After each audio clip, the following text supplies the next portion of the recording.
ভাই একটা রুটি দেবেন ভাই, 3 দিন ধরে না খেয়ে রয়েছি ভাই। আপনারা এনারা মারতেছেন কেন? ভাই মারবো না তো কি হবে, রুটি চুরি করে খাইছে। আজ আমার খুব গর্ব হচ্ছে তো তোদের মতন ছেলেদের আমি ভালো শিক্ষা দিতে পারছি।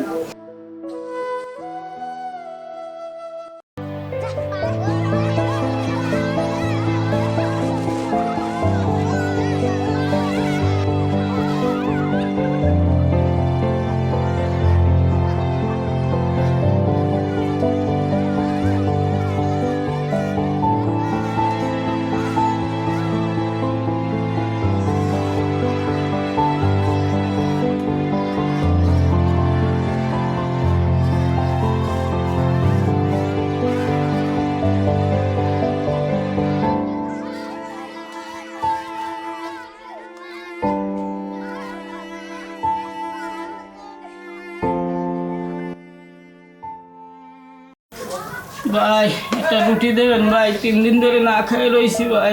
না না, দেওয়া যাবে না। সকালবেলা কোন জায়গা থেকে হাজির? ছাগল ছাগলের জোটে এমনি দেশের অবস্থা ভালো না।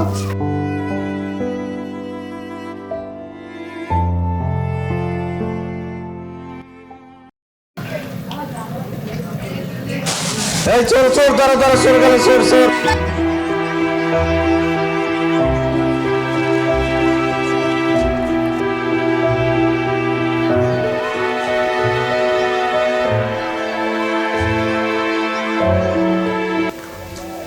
আর দেশে যে পরিমাণ চোর ছেচর বাড়ছে, মানুষজন সুখে শান্তিতে বসবাস করতে পারতেছে না। তো কি একটা অবস্থা ভাই লোকটারে কেমন চেনা চেনা লাগতেছে ভাই। আমাদের মতিন স্যার নাকি ভাই? আরে ধুর, মতিন স্যার কেন এভাবে এই জায়গায় আসবে? আর স্যার কি ওইভাবে ঘুরে ফিরে বেড়াবে না? না ভাই, আমার মনে হচ্ছে মতিন স্যার। আসেন তো ভাই।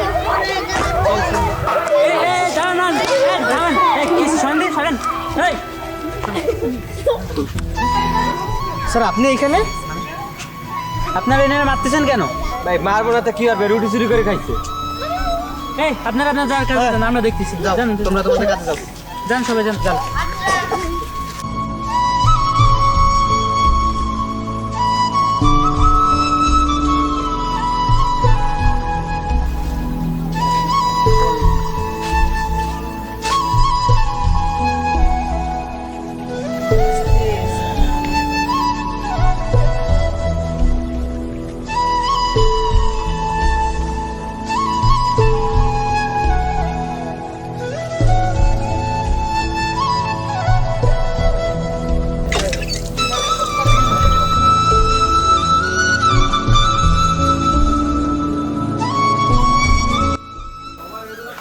স্যার, স্যার আপনি আমাকে চিনতে পারছেন স্যার?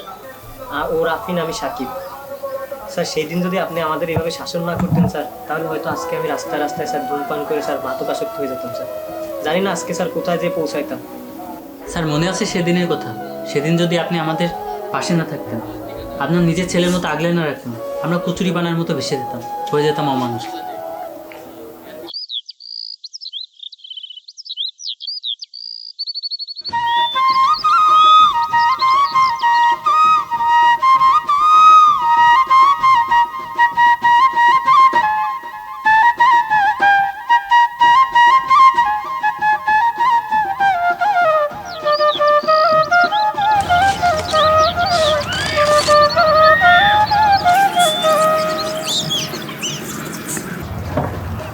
আসসালামু আলাইকুম আশরাফ ভাই।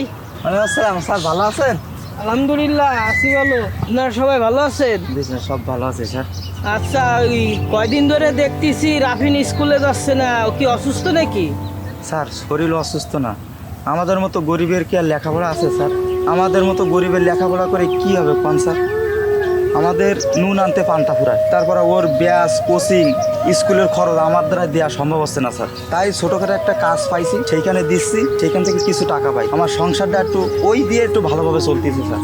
তাই স্যার আমার দ্বারা অসম্ভব। আর বর্তমান যে বাজার দর, তাতে আমি একা সংসার চালানো খুব কষ্টকর হয়ে যাচ্ছে স্যার আমার। সে নয় বুঝলাম আপনার কথা আশরাফ ভাই, আপনি কি জানেন আমাদের বাংলাদেশে শিশু শ্রম আইনে তো দণ্ডনীয় অপরাধ, আর সরকার নিষিদ্ধ করেছে।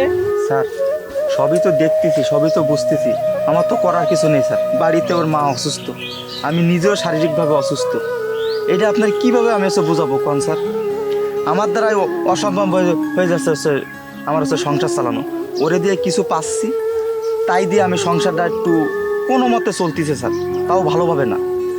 ও আচ্ছা আশরাফ ভাই, ধরেন আপনার ছেলে সন্তান নেই, মেয়ে সন্তান আছে, তো তখন কি আপনি তাকে দিয়ে কাজ করাতেন, নাকি আপনি বড়লোক হয়ে যেতেন? না, তা ঠিক হতাম না। আর তারপরেও রাফিন স্কুলের ভিতরে একটা ভালো একটা ছাত্র, খুব মেধাবীও সে, তাকে যদি একটু সুযোগ দেওয়া হতো তাহলে সে ভবিষ্যতে ভালো কিছু করতে পারতো সে। স্যার সবই তো বুঝলাম, বর্তমান যুগে লেখাপড়ার যে খরচ, ব্যাস, কোচিং, এগুলো আমাদের মতো গরিবের দেওয়া সম্ভব না। আশরাফ ভাই, এসব নিয়ে আপনার ভাবতে হবে না। আল্লাহ তাআলা আমাকে যা দিছে, এরকম 10-5টা ছেলে পেলে আমি মানুষ করতে পারবো ইনশাল্লাহ।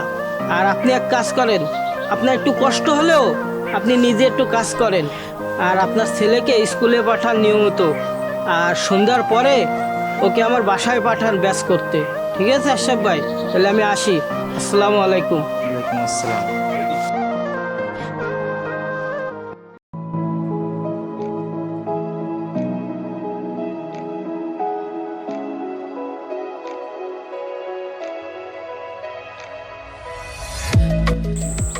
এ সাকিব ভাই, এ দাঁড়া, এদিকে এদিকে এ সাকিব দাঁড়া। আমি তোর বাপরে যা করছি, তুই এনে বসে বিড়ি খাচ্ছিস স্কুল ফাঁকি দিয়ে, হ্যাঁ?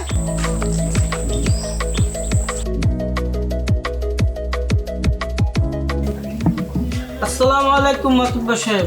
ওয়ালাইকুম আসসালাম। তা কি খবর কি? এই তো ভালো।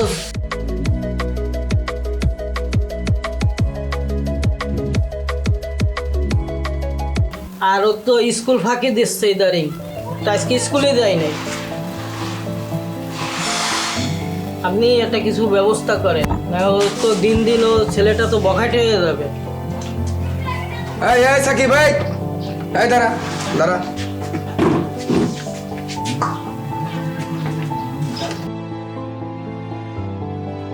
এই সাকিব ভাই, এই সারাদিন কোথায় ছিলি? হ্যাঁ, স্কুলে যাস না কেন? আর তুই বললে অবদার মোড়ে বসে বিড়ি খাচ্ছিলি, তোর স্যার কইলো? এই বেয়াদব, এই এই এই থাক থাক মাতুব্বর আর স্কুল মাস্তি রে, এই দিবি দিবি আর কর দিবি। এই তোরে বড় করছি কি এর জন্যই? যা সোজা বাড়ি যা। আর শোনেন স্যার, এ যদি একদিন স্কুল মিস করে তাহলে চোখ দুইটা বাদে বাদ বাকি হাড়গোড় সব গুঁড়ো গুঁড়ো করে দেবেন।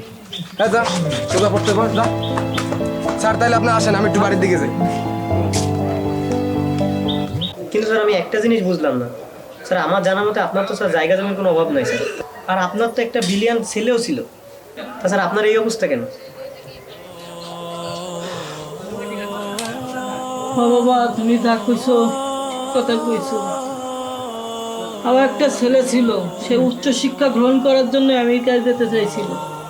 তা আমার বিষয় আশায় সয় সম্পত্তি দেনে যা ছিল সব বেঁচে তাকে আমি সেদিকে যাওয়ার ব্যবস্থা করে দিছিলাম। কিন্তু হঠাৎ করে একদিন খবর আসলো যে বিমান দুর্ঘটনায় আমার ছেলেটা মারা গেছে।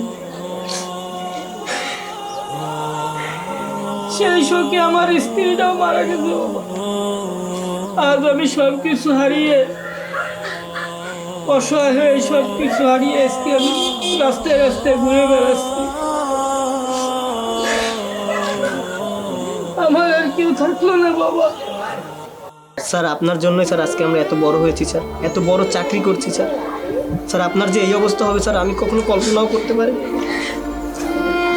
স্যার আমার বাবা মা আমার ভালো সময় দেখে যেতে পারিনি, কিন্তু আল্লাহ আজ আমাকে একটা ভালো সুযোগ দিয়েছে স্যার।